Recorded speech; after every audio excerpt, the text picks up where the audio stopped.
Hey everybody, it's Chris Sims here from ComicsAlliance.com, and this is the Comics Alliance Top 10. Today we're going to be talking about America's daring, highly trained Special Missions Force. That's right, it's G.I. Joe. Now, the classic Marvel run of G.I. Joe is one of the greatest comics of all time, but if you really want to go to the cream of the crop, the best issues, here they are, the 10 best G.I. Joe stories from the classic G.I. Joe comic. Starting us off at number 10, it's Night Attack from G.I. Joe number 16. This is a very early story. Things are still kind of getting shaken out in terms of what Larry Hama would go on to do with the book over the course of 150 issues. But this one is a great early story. It's one of the first big battles in the series. You've got Destro attacking with his tanks, with Cobra Commander. You've got Major Blood and the Baroness, and everybody's kind of vying for control over Cobra in the middle of this fight. You've got Hawk fist fighting against Cobra Commander, and then trying to punch Destro in the face, which really isn't a great idea, because Destro's face is, of course, made of metal. That's what makes Destro so cool. It's a great issue with a lot of high action and high drama. Hawk actually gets shot at the end of it, and you're not really sure whether he's going to survive in the next... He does, of course. There aren't really any Joes who get killed until much later when they all start dying at once, because you can tell the toy line sort of ends, but that's a discussion for another time. Coming in at number 9, it's SFX from G.I. Joe number 85. Now, in terms of the issues that Larry Hama did that were sort of experimental in their format, this one is far less known than the one that I think you can probably guess is going to be at number 1 on this list. But it's still really cool, and it's still really overlooked. It's another story that focuses on the Arashikage ninjas, particularly Jinx and the Red Ninjas. The only words in the story are sound effects, so you get really cool stuff like Jinx bashing her way through a display case in a museum to grab an Arashikage sword, or Storm Shadow throwing his sword through a fire door and directly into a Red Ninja's chest. The funny thing is, the building where this fight takes place is later sold by a real estate agent in a future issue, who ends up having to explain why there's all these signs of ninja battle damage. At number 8, it's a story from G.I. Joe Special Missions number 2, Words of Honor. Now, to be honest with you, I like G.I. Joe when they're fighting Cobra. The more real-world stuff you throw into it, the more realistic military stuff you throw into it, the less fun it is. The more kind of depressing it is about war. But if you tell me that the G.I. Joes are going to go up against an escaped Nazi war criminal to try and prevent a superweapon from destroying most of Europe with chemicals, that's an adventure that I want to see. Like most issues of Special Missions, this one goes for an adventure that's way outside what you usually see from G.I. Joe and Cobra, and it has a really dark, cynical ending. Especially when you consider that, when you get right down to it, this is a comic for 12-year-olds. And this really dark, cynical ending involves leaving a Nazi war criminal to die. To get violently murdered, in fact. But it's still really great comics.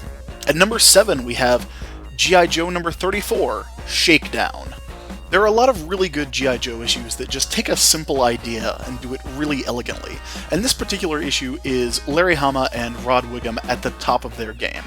It's essentially a 22-page dogfight between Ace and Wild Weasel, and while we're on the subject, why would you name your best pilot Wild Weasel if you're Cobra? That's kind of a weird codename for a guy who flies around a plane. But anyway, Ace and Wild Weasel both are taking their planes out for shakedowns. They're just going to fly around and test them. They run into each other and get into this long dogfight that just goes back and forth, with people shooting at each other, destroying the planes.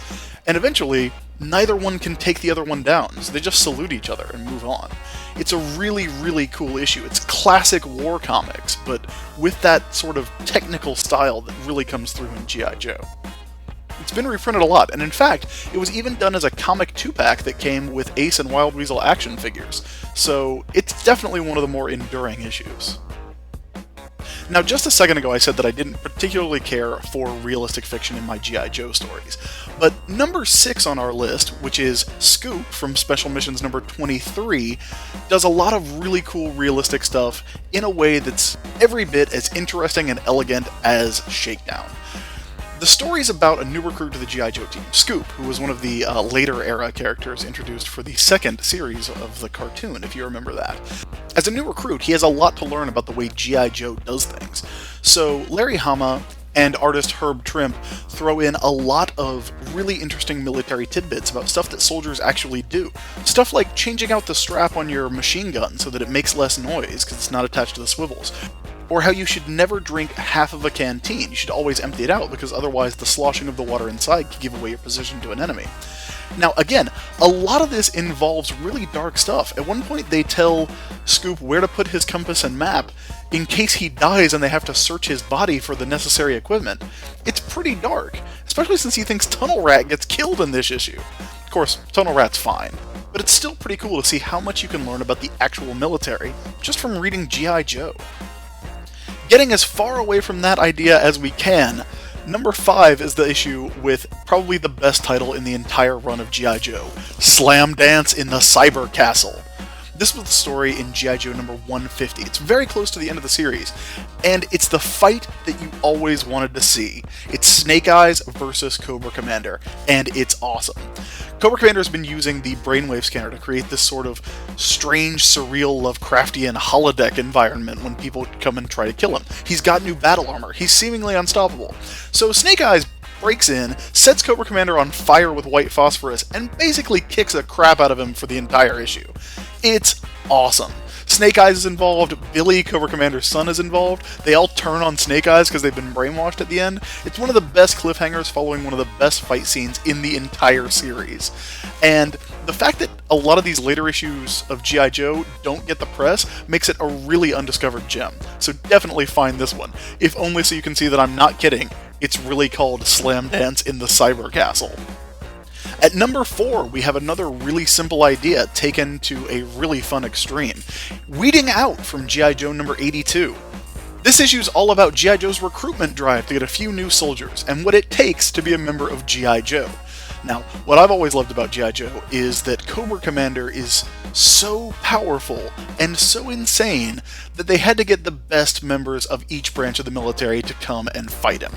And in this issue, you find out exactly what that means. You see the training that people have to go through before they can even join G.I. Joe as rookies, and it makes everybody on the team seem like a badass. Of course, it's also really weird. They watch traffic fatality videos, and then they eat a healthy meal after they beat each other up with sticks, and then they go on a mission, and nobody's ever sure if the mission is real or not, or if it's just the final test. It's really, really fun stuff, even if the costumes at this point were getting a little weird. Now we're getting to the absolute cream of the crop. Number 3, the Hexagram Completed from G.I. Joe number 96. This is the part of the Snake Eyes trilogy, and to be honest with you, if you read one G.I. Joe story, it should be the Snake Eyes trilogy. The whole thing's amazing, starting in 94 with the Prelude issue, where the Baroness just straight up shoots Scarlet in the head. It's drawn by M.D. Bright, who was one of my favorite Batman artists as a kid, and he does an amazing job with this. So, this particular issue is about Snake Eyes being trapped in the Cobra Consulate and being out for revenge against the Baroness. And it's awesome. It's Die Hard with Snake Eyes. Snake Eyes destroys the building so that no one can get in, and then just Die Hards his way up to the top floor to fight the Baroness, while Storm Shadow's climbing up on the outside to back him up.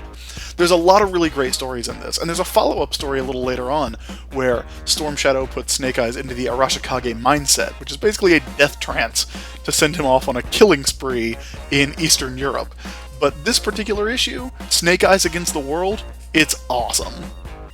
At number 2, one of the best single issues of the entire run, G.I. Joe number 100's Seeds of Empire by Larry Hama and M.D. Bright. This issue marks the return of the Cobra Commander in full form. He actually comes back a few issues earlier and regains his identity from one of the Freds who had taken it over with some battle armor for a while and sort of scammed the rest of the Cobras. But this is the original Cobra Commander, the full-fledged, real, used car selling scam artist Cobra Commander who's going to come in and take a town. Now, how do we know that it's the real Cobra Commander? Well, because on page 1 he kicks a puppy. That's amazing. It's amazing stuff. The speech that he gives in this issue is one of the coolest things I've ever read. It's so cynical and dry and political in a way that is still funny and really over the top. And Cobra Commander ends up brainwashing an entire town and kind of setting the stage for a lot of stuff that's going to come over the next year of storytelling. But yeah, it's kicking a puppy on the first page that really gets me. I laugh every time. But maybe that's just me. Finally, at number 1, the issue that everyone expected, Silent Interlude from G.I. Joe number 21 by Larry Hama and Steve Lealoa. And there's a reason everyone expected this issue. It's because it's great. It's because it's the best issue of G.I. Joe. It's one of the best single issues of the 80s, when there were a lot of really, really great single issues floating around. Now, I said earlier when we were talking about special effects that Larry Hama liked to play around with format and ideas, and in this one he does it by doing a totally silent story. No dialogue, no sound effects, just Snake Eyes going into the silent castle to rescue Scarlet. One of the really cool things about this issue, though, is that Scarlet rescues herself and ends up saving Snake Eyes at the end, too. So you get a nice little story there about Snake Eyes, Storm Shadow, Scarlet, the relationships between those characters, and some of the stuff that makes them the stars of the show that they're going to become over the next 130 issues. If you want to know why Snake Eyes is so cool, it all starts here. And the cool thing is that Larry Hama wrote and laid out this issue, because it was over deadline. He'd wanted to do a silent story for a while, so he took the time to just go ahead and knock it out. And you can see his layouts in a recent reprint from IDW that's well worth picking up. This is the most influential G.I. Joe issue, and one of the best comics I've ever read. It's really great. That does it for this list of Comics Alliance's top 10 G.I. Joe stories from the classic Marvel run. Now, there's a lot of G.I. Joe comics out there beyond that run, so if you want to hear about some of the best of those, just let us know. Hit me up on Twitter @TheISB or leave a comment at comicsalliance.com. Thanks for watching. We'll be back with another top 10 list next week.